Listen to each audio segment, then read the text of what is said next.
Let's see. You gotta move the bar so you can get to the slideshow. There we go. I don't know how to make that go away. All right. So we are recording, right? Got the little light on down there? We Maybe. oh yeah, Blinking. right there. Yeah. All right. So the next part, everybody ready? Yeah. Okay.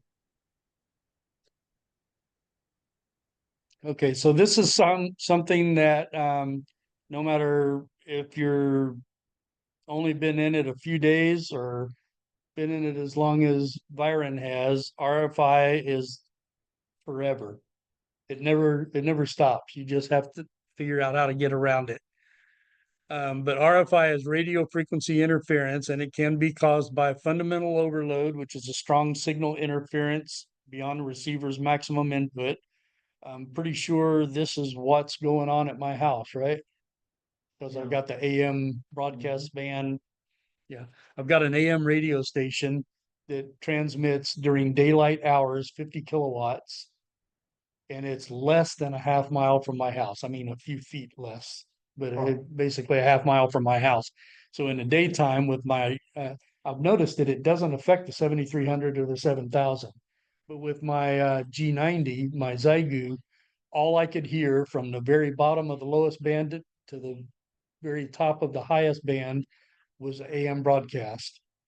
And that's why high content 300's about twice the price of a G90. Yeah. Yeah. You know, I like to do.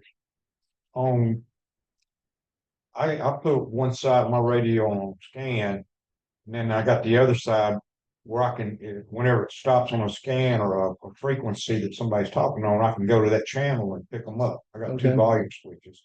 Okay.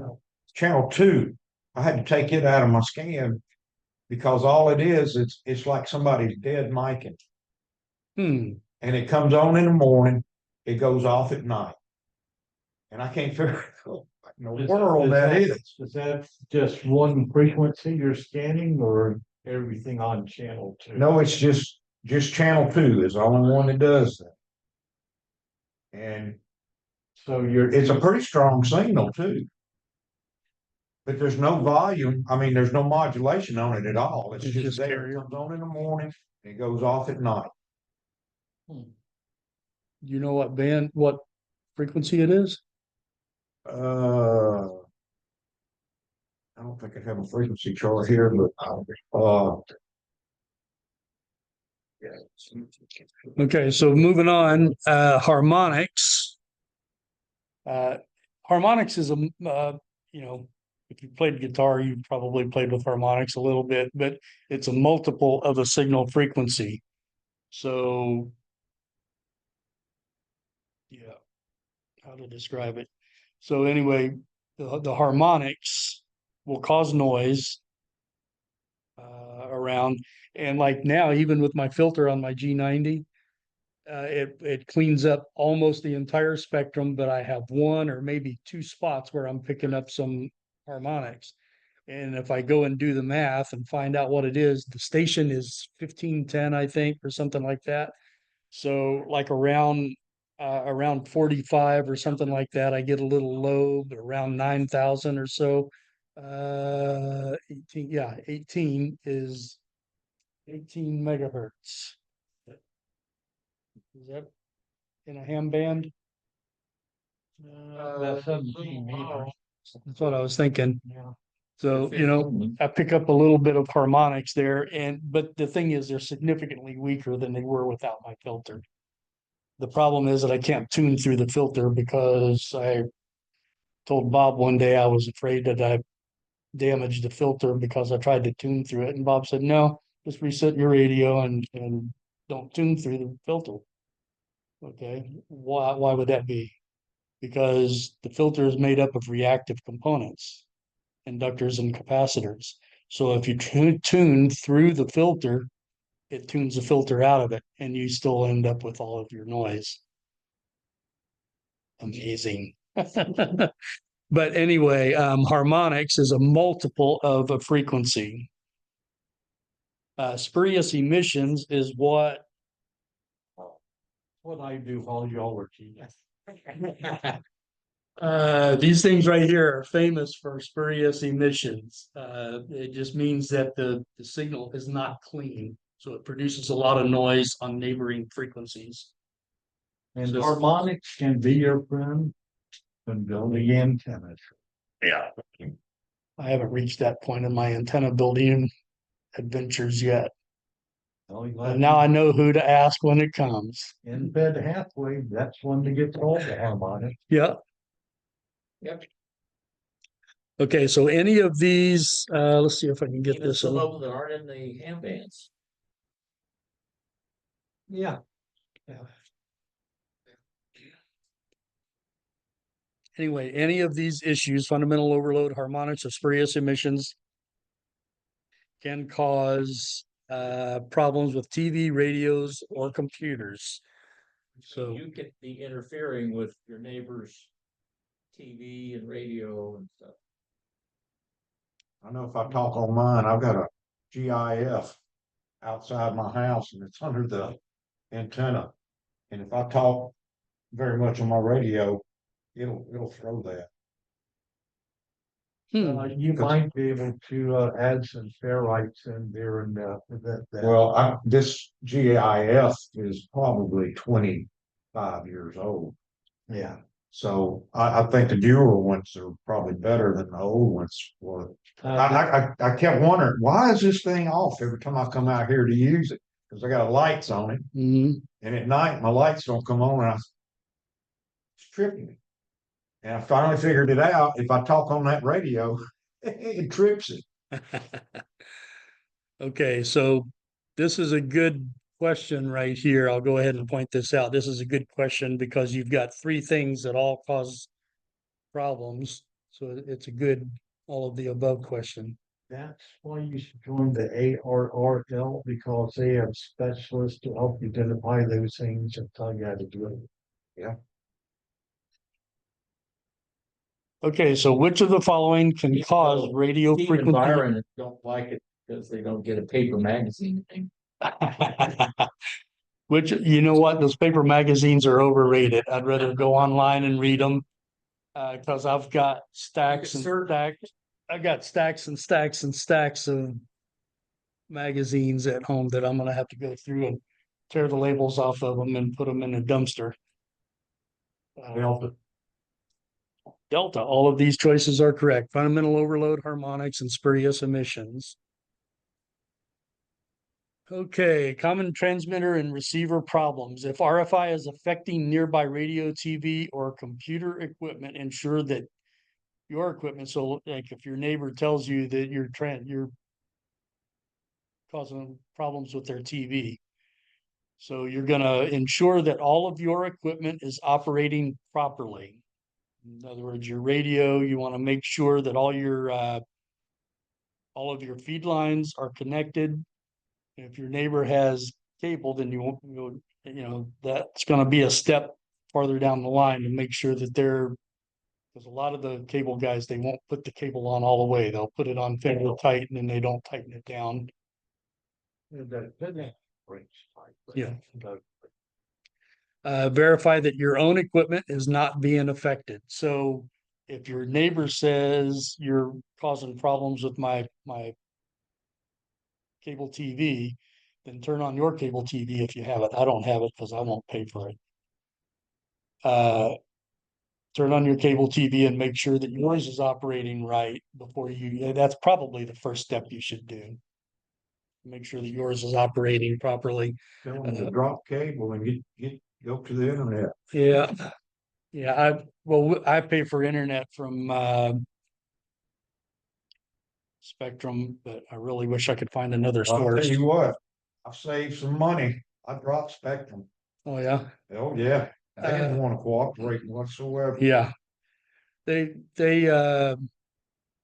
mean, for like 3 years, I had problems with the internet in my house, and they told me when they came out there one time that there was a bad tap on the pole and they was gonna have to send somebody out to replace the tap. Never did it. I ended up, this was at previous residents, I ended up just canceling. Yeah, they were real hard to deal with and Yeah. they've lost so many customers, boy. Yep. So which of the following actions should you take if a neighbor tells you that your station transmissions are interfering with their radio or TV reception? I could do the harmonic doubler. Install. And then on the other hand, you could notify the FCC too. Yeah. I always volunteer when I do something wrong. Yeah. Alpha? Make sure that your station is functioning properly and that it does not cause interference to your own radio or television when it is tuned to the same channel. That is correct. Woo! You get an exam question and one of the answers is notify the FCC. It's not the right answer. Yeah, who wants to do that? Yeah. It's like shooting They, yourself in they the don't want to foot. hear it from you. You know that I see arguments on, I'm in a thing on Facebook, a group. And there's more arguments about whether or not the FCC will come after you or not. Oh, if you. Well, do there's a guy something on, Blatant and Yeah. affect somebody commercially, they will. Commercial- Yeah, it's like a ambulance or police or Right. something like that. Yeah, FBI. okay, so yeah, it depends on how egregious your misstep is. And whether or not it's intentional or not. They're gonna tell you to fix it, okay? And a very recent example is midweek last week or early last week, or was it? Yeah, well, it's just this past week. I think it was like Monday. The word came out that on 7268 and 14325, I think the frequencies were, won't bother looking them up, but the message came out that said that the Hurricane Watch Net would be active until the hurricane passes. And as usual, some person decided to interfere with the net. And that's a situation where it's actually being used for what it's designed to work to use for. The Something like FCC that might could go put look you at in it. jail. Yeah. And a fine. Well, I remember, I think this is on the, Newsline maybe. Yeah. But they were talking about, when they were having fires. There was an operator, who was actually using a radio to talk on the public frequency to the guy dropping the, water. And of course, he was just a civilian. He wasn't supposed to be on that frequency, even though he had a good eye on it. They didn't want him involved in their operation. Yeah. So they nailed him pretty good. I think it's like $10,000 or Yeah. something. Wow. Yep. Okay, so what should be the first step to resolve non-fiber optic cable TV interference caused by your amateur radio station?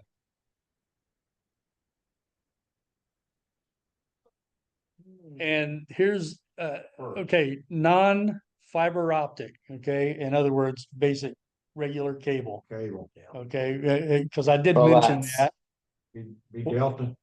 it would be Delta. Yeah, be sure all TV feed line coaxial connectors are installed properly. Then B would probably be a second choice. Choker, put a choker on his cable.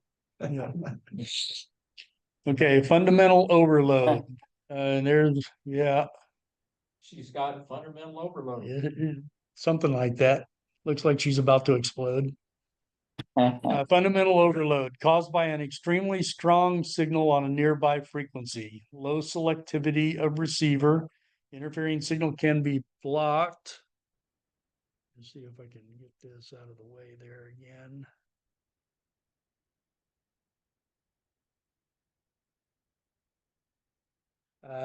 Interfering signal can be blocked by an input filter on the receiver.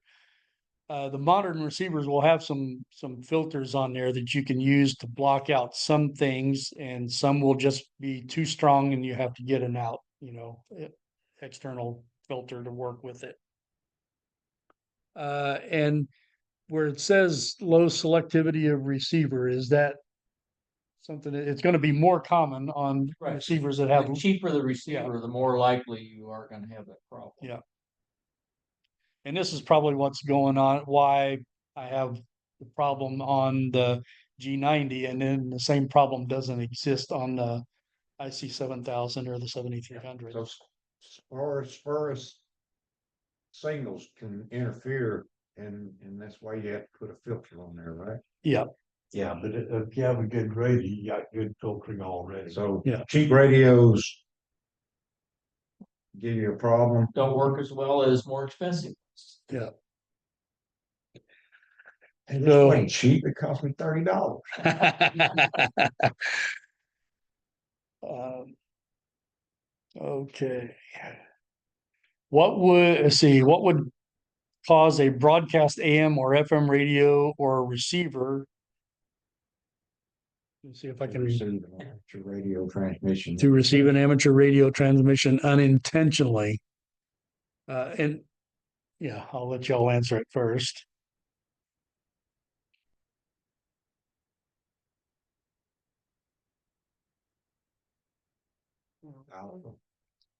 Alpha sounds good to me. So, yeah, it's like a Sounds good. little, yeah, the little, like when I was about 12 years old or so, I got, my aunt and uncle gave me a little handheld transistor radio one year for Christmas. And I really enjoyed that radio, but I can see that something like that, I mean, it's just a toy. It's more of a toy than it is a radio, and it's probably not, doesn't have a lot of rejection outside of what you're trying to listen to. So it would pick up those signals that it wasn't supposed to. How can fundamental overload of a non-amateur radio or receiver by an amateur transmitter be reduced or eliminated?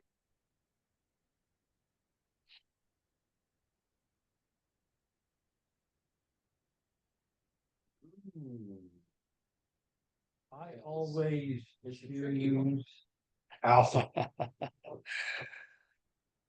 Alpha looks good to me. Okay. Block the amateur signal with a filter at the input of the affected radio or affected receiver. Yeah, I guess if you did B, it would kind of solve the problem, but then you wouldn't be transmitting it. Yes. That will take care of the problem, though, would it? Well, you can still be transmit. Pass band filter. Well, depending on, Yeah. if So, it's, if it's the Yeah. fundamental that's interfering. Fundamental overload of a Yeah. non-amateur. well, I was going over some of this yesterday evening with my wife, and she said, you know, if the neighbors can complain that you're interfering, you can always tell them if they'd move, they wouldn't. If you're supposed to work with them. You're supposed to work with them. My wife she could probably pass the amateur extra exam because she goes over all this stuff with me, and I teach it to her sitting in the living room, and she gets most of the questions right. She told me she doesn't want to be in ham radio because she doesn't want to have to wear a pocket protector.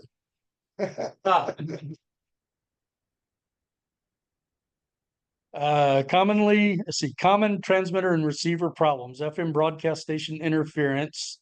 FM, I have an experience. AM is the one that I have an issue with. Overload of mobile VHF radios located too close to the station.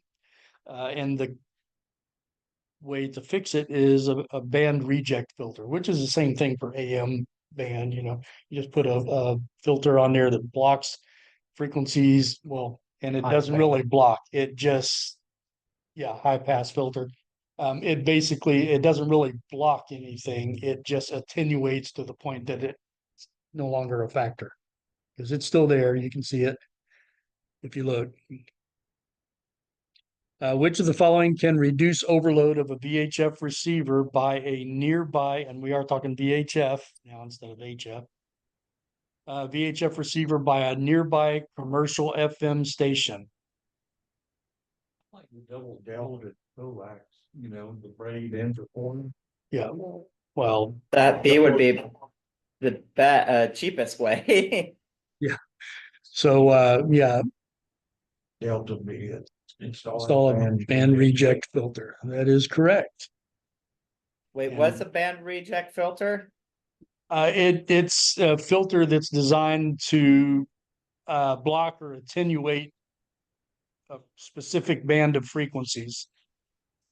Yeah, they make them a little round tube like thing they put on the Yeah. cable. That's an used to- additional piece of hardware. Yes, Oh gosh, this is getting yeah, it'll be expensive. external hardware. I mean, some of your radios, some of the modern radios will have some pretty good filters in them.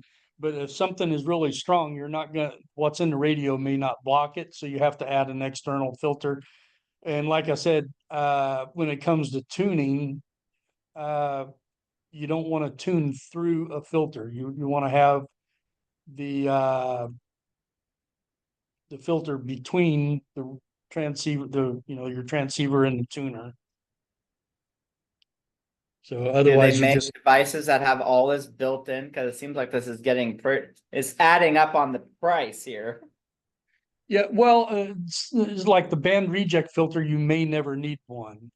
Because of my location, I needed to get one, but for my G90, but the G90 is a much less expensive radio, so the filtering that's built into it is not so good. And the filter for it was, well, I bought the kit. You can buy it already assembled, I think, for $40, but I bought the kit for $20 and just put it together at work while my boss wasn't watching. Yeah, gotcha.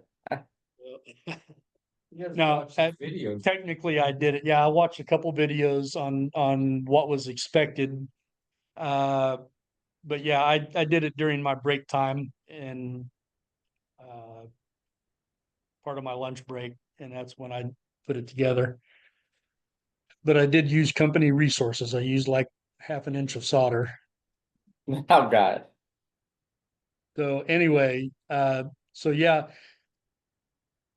you talk about the cost. It's coming to the point that businesses, companies that manufacture this equipment, they know how important people's hobbies become to them. And as a result, there aren't really any inexpensive hobbies. And ham radio is amongst that group. It's definitely not an inexpensive hobby, but it only has to be as expensive as what you want to get into it. I mean, Yes. you can do it with I've got a $15 Bofang radio that I started off with, but I just decided that I wanted, other bands and stuff like that. So that's where the cost started to add up. And HF is probably the thing. That's, it costs a little bit of money to get into it. And then along the way, you have situations come up that it requires equipment that you don't already have. And Yeah. there's also instances where I was telling Bob the other day that Bob and Byron both actually, I decided that I wanted to try out a vertical wire antenna, but it needs either a 4-to-1 or a 9-to-1 transformer to match up for the impedance. And I looked at the cost of just buying the ordering off of DXpedition online, and the cost wasn't so bad because it's only $30 a piece, $30 for a 4-to-1, $30 for a 9-to-1. And I said, well, you know what? I'm only saving like $5 or $10 by building them myself. And then I went through the order process, and when I got to the end and they added on the shipping, and I said, well, that changes things. Yep. So I Yeah. bought the materials and had the materials shipped for free because I bought all the materials on Amazon, and I'll just build my own. So, but yeah, I mean, you can save money by building some of your own equipment, but some of the technologies reached a point where building your own is probably going to cost, well, it's not, you save some money on the cost, but you're not going to be able to build everything. Some of the stuff. Some people just like to build stuff. Some people just like to build stuff, and Bob is actually in the process of building a radio right now. Really? he'll also be the first to tell you that building your own radio is still a cost thing. There's a lot of stuff that goes with it. You know, I don't know many people who spend more than about 5 or 10 grand on the hobby.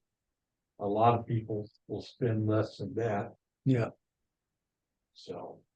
So we ain't spending that, I can tell you that. Well, if I have to buy anything else for the hobby this year, it's probably gonna cost 30,000 plus because I'll have to get a divorce attorney too. Well, you know, that stretched out over, like 10, 15 years.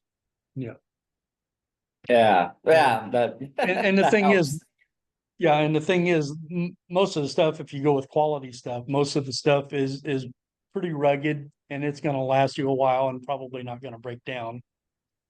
And I say that knowing that the 7300 that I've got at home is 10 years old and has been to the shop at least once because I see where the person that I bought it from had shipped it for a repair.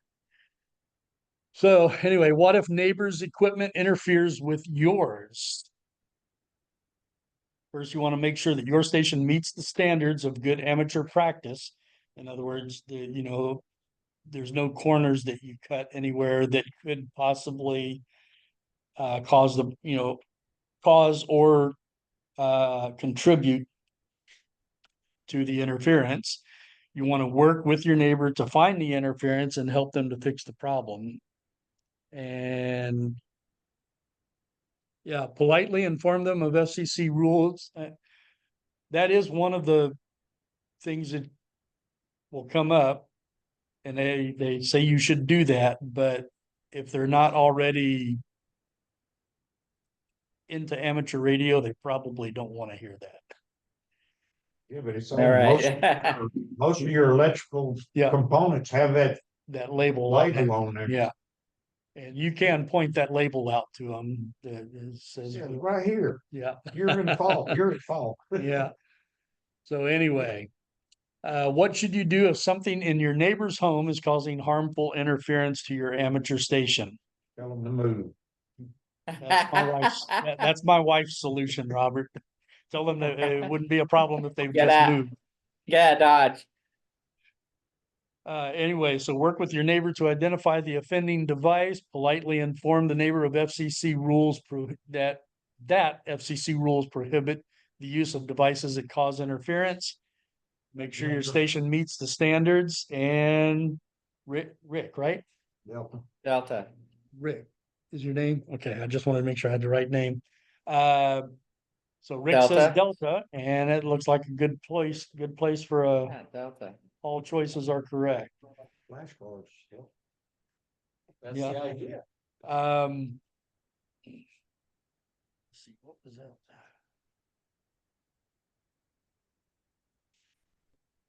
Okay. Distorted, noisy, or garbled audio on FM. So we've got 2 FM radios right here in the classroom with us today. So if someone tells you that you're distorted, that you're noisy, or that your audio is garbled on FM, it may be that you're just off frequency and need to adjust the tuning. The default for most of these is wide enough that that's not going to happen. So you pretty much would have to go in and change something to allow you that fine of tuning that you would still receive it.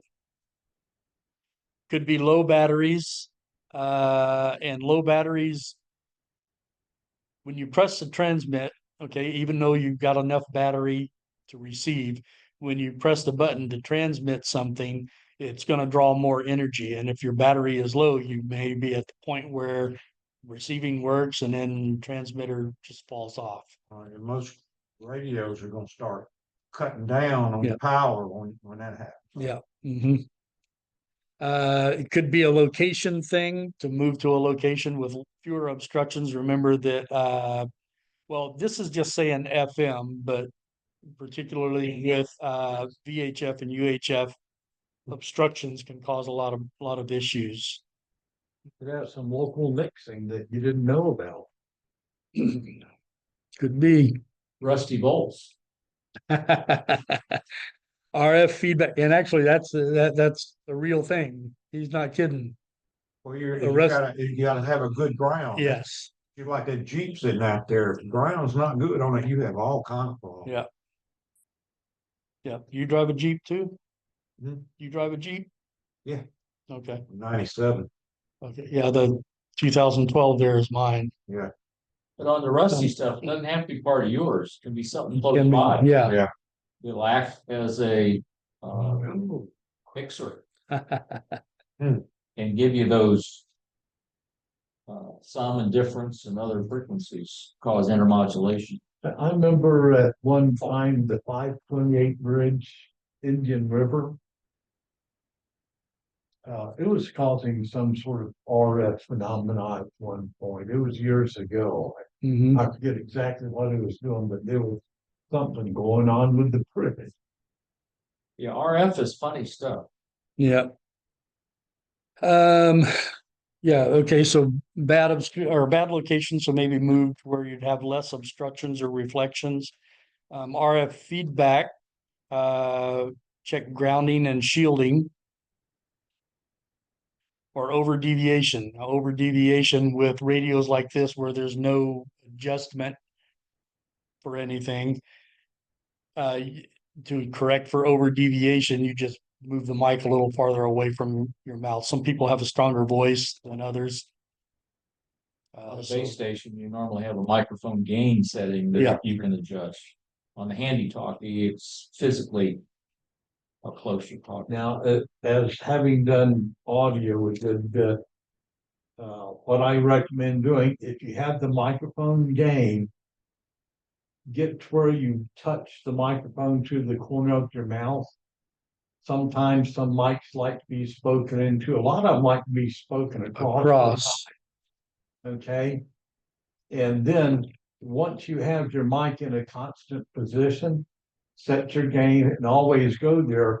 What you'll see is a lot of times people will hold their mic in their hands all over the place and Mhm. their signals all up and down. Yeah. But if you just touch the corner of your face, you solve that problem. Another thing that solves the problem is for operating portable, I've got a single side headset that's Yep, got a and a boom boom. mic on it. So the boom is always in the same position when I'm talking. So and that kind of helps. Plus it frees up my hands so I can do, keep logs and stuff like that. And it is best to talk across the mic as opposed to directly into it. I understand there is a couple of mics that actually like to be spoken into, that's the exception. The one in my Jeep is one of those. And sometimes you have to take the mic apart and drill out the hole a little more, make it a little bigger so that more gets into it. I didn't have to do that, but. All right. What might be a problem if you receive a report that your audio signal through the FM repeater is distorted or unintelligible? That would be Delta. That is correct. Delta. That is correct. Transmitter slightly off frequency, batteries low or bad location. What is a symptom of RF feedback in a transmitter or transceiver?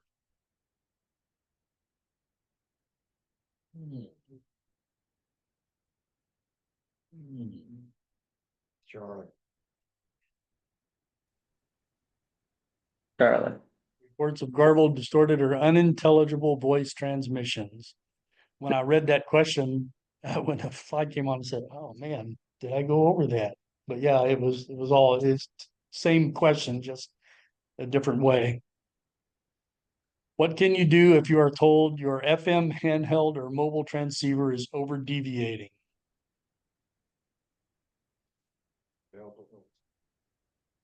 Talk farther away from the microphone.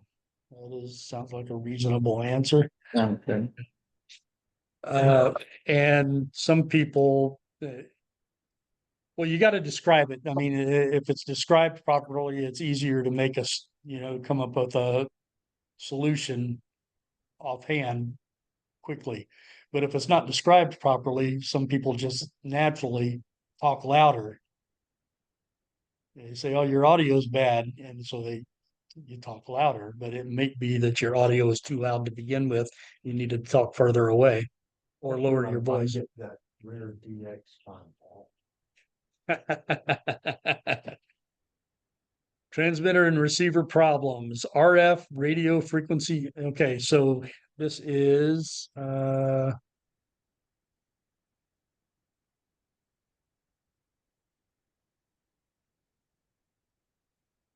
right, so this is our takeaways. Fundamental overload, or I'm sorry, radio frequency interference can be caused by fundamental overload, which is a strong signal interference beyond receiver's maximum input. Block the amateur signal with a filter at the input of the affected receiver to correct it. Can be caused by harmonics. It can be caused by spurious emissions. And remember, spurious emissions are what the Baofengs are famous for. TV interference, make sure that your station is functioning properly. Did you have something, Robert? No, I do not. Okay. No question. Make sure that your station is functioning properly and that it does not cause interference to your own radio or television when it is turned to the same channel. Be sure all TV feed lines, coaxial connectors are installed properly. AM/FM interference, the receiver is unable to reject strong signals outside of the AM/FM band. So a lot of times with that, that means a band reject filter is what you're looking for. Interference from neighbors. So you want to work with your neighbor to identify and correct the offending device. Politely inform them. I would say this is something The last, yeah. And if you do this, it should probably be a neighbor that you have a good relationship with. Yeah, well, you can forget that. Me and my neighbor next door don't get along at all. So politely inform them that FCC rules prohibit the use of a device that causes interference. Make sure your station meets the standards of good amateur practice. And that should probably be your first step. FM broadcast interference, install a band reject filter.